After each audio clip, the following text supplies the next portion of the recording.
Duda Tapi Perjaka, sebuah novel karya dari Sensen, memasuki bab ke-9 dalam audiobook keluaran dari Audiotune, dengan pengisi suara Sensen.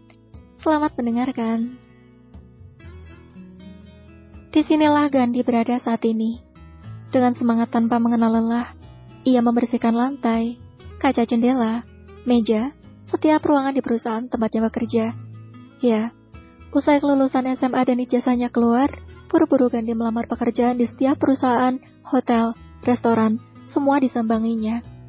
Hingga akhirnya ia bisa diterima bekerja di salah satu anak perusahaan sebagai cleaning service. Gandhi, udah jam istirahat. Teriak manajernya yang tanpa sengaja melewatinya saat masih mengepel lantai. Iya pak, nanggung nih dikit lagi. Saat Gandhi berhenti sejenak sambil menebar senyuman.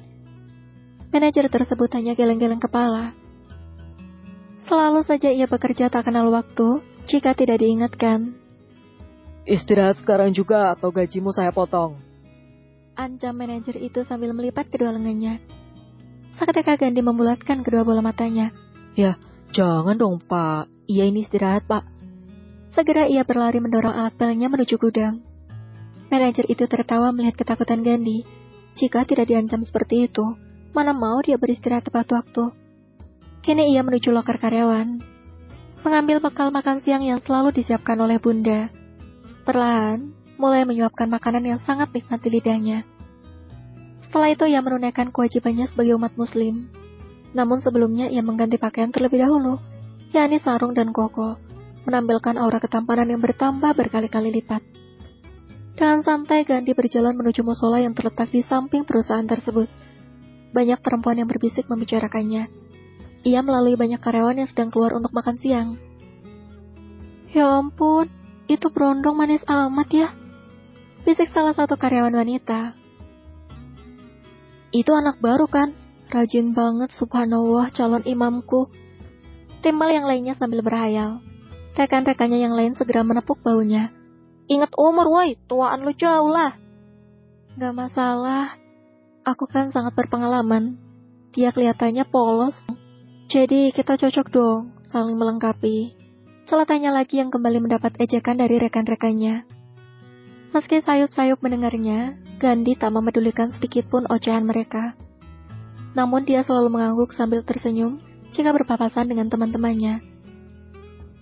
Selain itu, ia juga kuliah mengambil jalur karyawan yang hanya masuk setiap seminggu 3 kali. Sama halnya di tempat kerja, kepolosan, kerajinan, dan ketampanan Gandhi memikat banyak rekan-rekan perempuannya.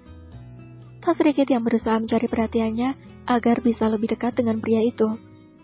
Namun Gandhi tak pernah menanggapinya. Ia terus fokus dengan masa depannya.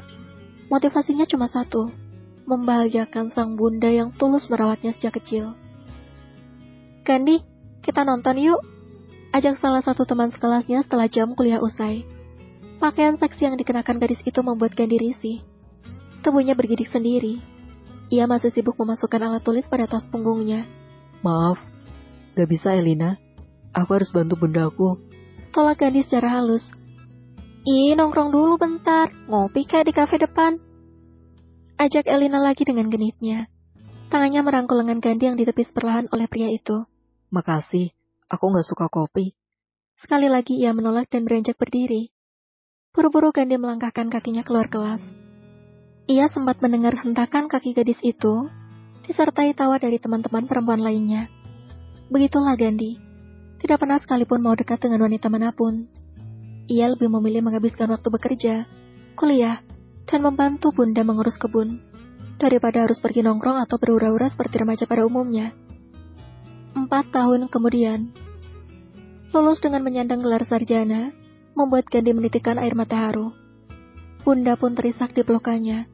Putranya mampu mengenyam pendidikan dengan hasil jerih payahnya sendiri. Bangga, tentu saja. Anak yang dibesarkan sedari bayi telah tumbuh menjadi pria yang baik. Tidak pernah neko-neko, bekerja keras, dan tidak pernah mengeluh. Selamat ya nak, semoga ilmu yang kamu dapatkan bermanfaat.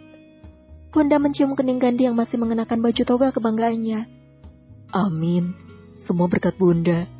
Diraihnya tangan sang bunda dan diciumnya. Lalu keduanya saling memeluk dan menyeka air mata masing-masing. bersambung. Terima kasih sudah mendengarkan. Kalau kamu mau dengar audiobook lebih banyak dan gratis, segera download Audiotune.